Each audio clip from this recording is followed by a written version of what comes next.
Guys, so today's video is going to be about breakfast and specifically eggs.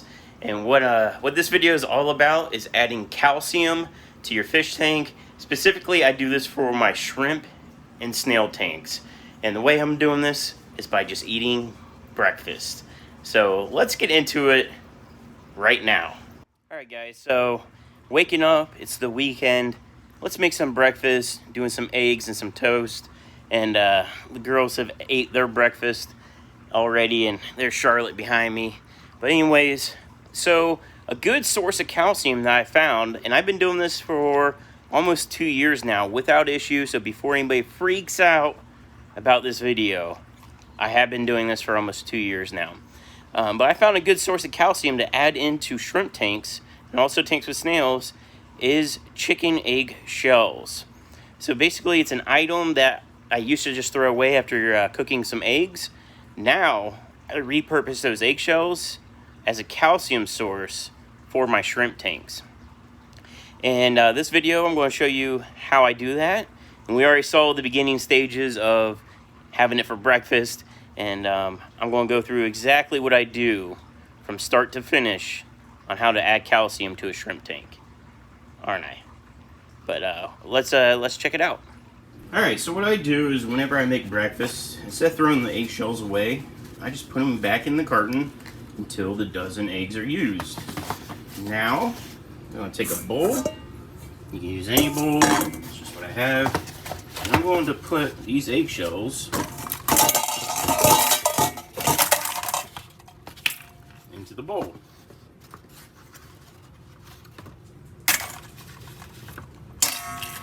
Alright, now I just take some warm water. And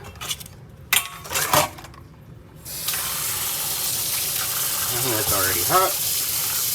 And I put some water in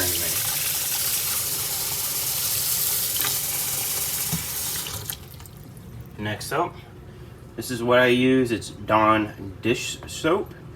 And I put some in the bowl, like so. I don't measure anything, it's just whatever. And then I start breaking the shells up. I just do this by hand.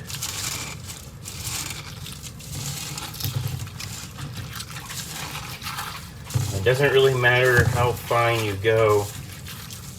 You're basically breaking the halves apart and you're getting the dish soap in there. And what you're basically doing, did I just say basically a bunch? I don't know. Is cleaning all the old egg whites and egg yolks, that kind of stuff off of the shells.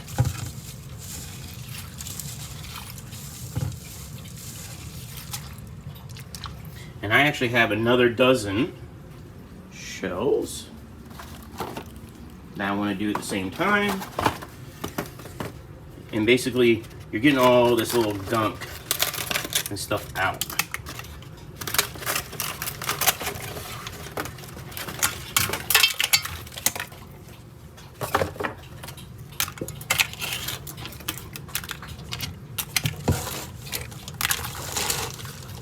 Doing the same thing.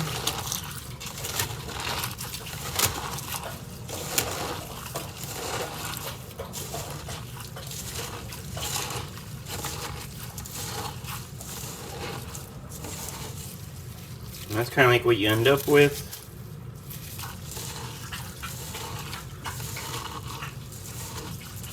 At this point, I'm just kind of turning it over. I'm not really crushing it anymore. And I did not peel the little skin layer. I don't know what you call it. It's that clear part that's really holding all these shells together. I leave that on there. I don't mess with trying to pull that off. Alright, I'm pretty happy with that. It looks pretty clean. There's a couple pieces with yellow on it still, but I think we'll be alright. Alright, so now I go ahead and drain as much of the water off as I can. And you'll see little white pieces floating out. That's that skin layer. That's okay.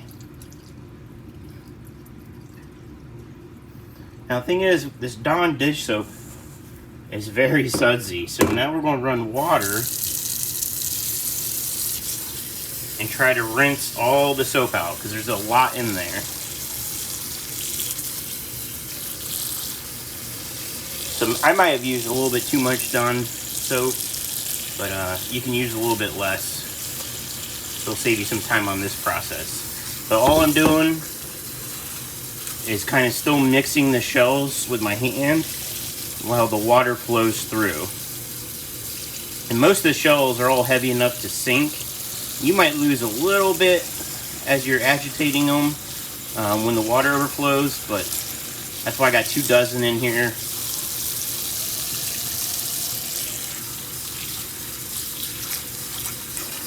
Looking pretty good.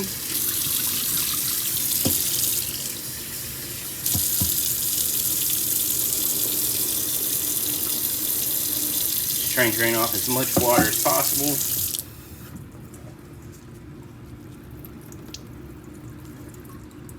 So at this point, when you let this dry out, and you can see there's still a lot of water in there, so when you try to keep rinsing it, so I'm going to drain as much off as I can, and then usually I just let this air dry, you know, when I'm at work, let it sit out for a couple days, and it'll air dry out.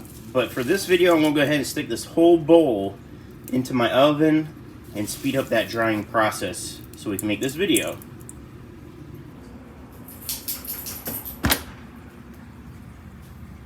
Alright, I set the oven, it defaults to 350. You know, it starts at 100 is what it says the temperature is inside. And I'm just going to let that go at 350. And I honestly don't know how long it's going to take. It might take 5 minutes, it might take 20 minutes, I'm not sure, but we're going to let it go and dry out, and then we'll continue the next step. Just thought I'd throw this in there real quick before I move on. I thought about it for a second, and I don't really want to cook it at 350 because I don't want to bake the eggs. So actually I lowered the temperature down. I set it to 200, but now the more I'm thinking about it, the lowest my oven goes is 170. We're going to keep it at 170, just so we're not cooking anything. We're just trying to dry the shells out. So set it to the lowest temperature, and then we'll move from there. Alright guys, so I ended up turning the heat up because it was taking forever for this to dry out. It's pretty dry. So the next step is to grind this into smaller pieces or a powder. This is what I use to grind the eggshells up. This is actually a bean grinder for coffee. I'm sure you can probably use a blender. This is made to do really fine stuff. So I don't know if a blender will chop it up fine enough. If not, you can take this stuff, put it on a cutting board, and smash it with like a spoon or you know, a rolling pin, something to smash this up into finer pieces. But I'll go ahead and put some in here and we'll show you what it looks like.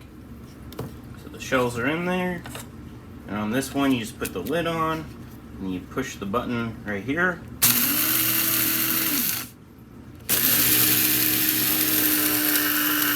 Kind of shake it a little bit.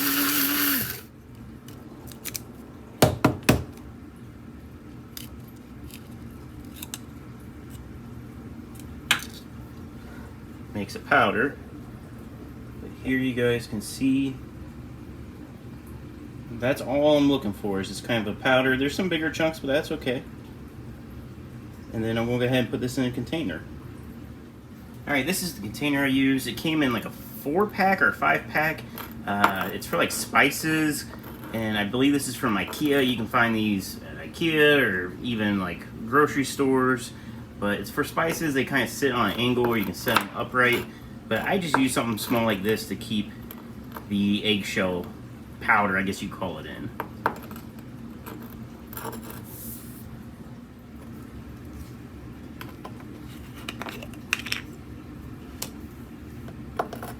This might make a mess, so I'm going to use a funnel just to make it a little easier.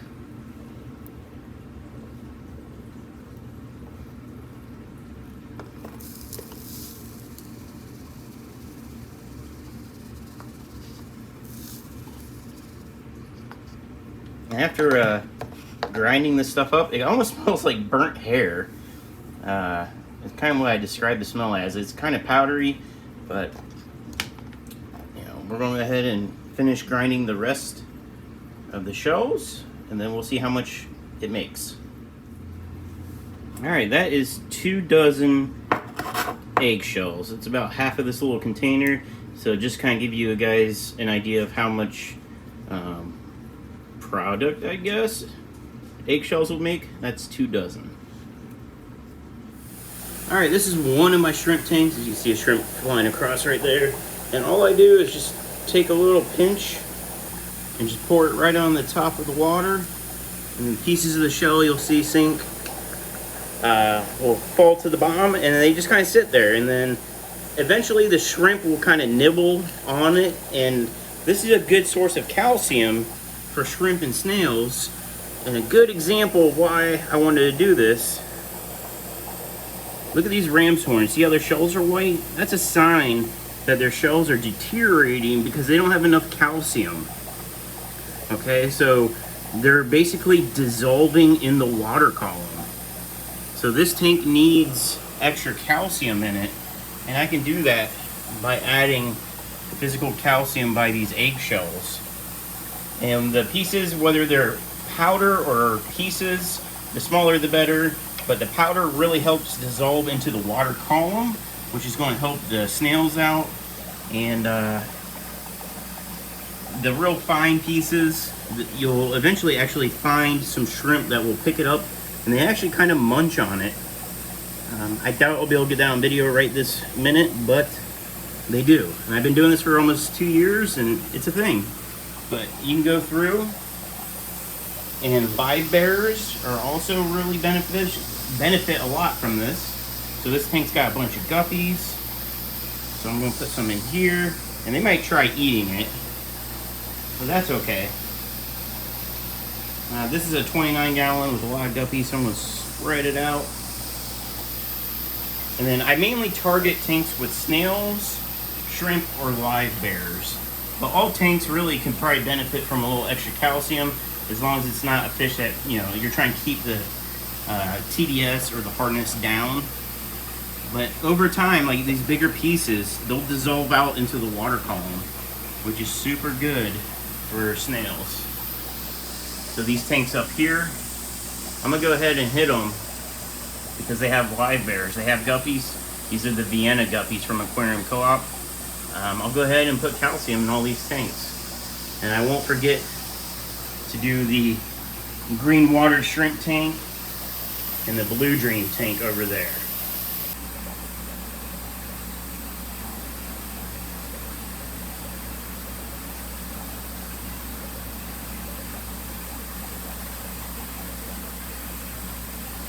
When it comes to shrimp tanks, you really can't overdo it.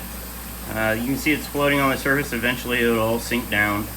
But this tank has snails in it. You can see some snails on the glass. But this has red cherry shrimp. So I'm just adding calcium into the water column.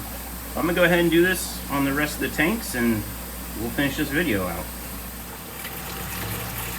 Alright guys, here's my sump system. There's no fish in the bottom tanks. This is rack system 2. And instead of dosing individual tanks, I'm going to dose the sump, and then as this dissolves, it'll get pushed out through the other tanks. So I can put quite a bit in here. And that will dissolve into the water column over time. And then the pump, which is right here, will feed the rest of the tanks with it. But as you can see, I need to do a water top off. I just drained this tank down, or this system down last night to put fresh water in it. So, alright. Alright guys, that's it for this video. I hope you found it informative or educational. It's a way that if you're already eating eggs, it's a free source of calcium that you can recycle those shells into your tanks. And I've been using it for 2 years now, as I said a few times, and it poses no issue. Just make sure you clean the eggs well. And yeah, the finer the powder, some fish will eat it. They may leave it alone, but has no issues. But it really helps boost calcium. Live bears really need that calcium supplement, especially if they're not getting it in whatever fish food you're feeding. But shrimp and snails are the biggest benefit of doing this method of dosing calcium. And if you have a sump, just put it in the sump. It'll dissolve over time and it'll feed your tanks. That's how my rack systems work. If not, you put it right in your tank, but it's just a free little tip for you guys. And also, if you're not subscribed, hit that subscribe button. I know that most of the viewers on my channel are not even subscribed. It's free, it doesn't cost you anything. Hit that subscribe button. You can turn the notification bell on if you want to see more videos like this in the future. If not, leave the notification bell off. But anyways, guys, thank you so much for watching. I hope to do some more educational videos like this in the future. And I'll see you guys Fridays for my live stream, 8:30 p.m. Eastern Standard Time. And yeah, see you around.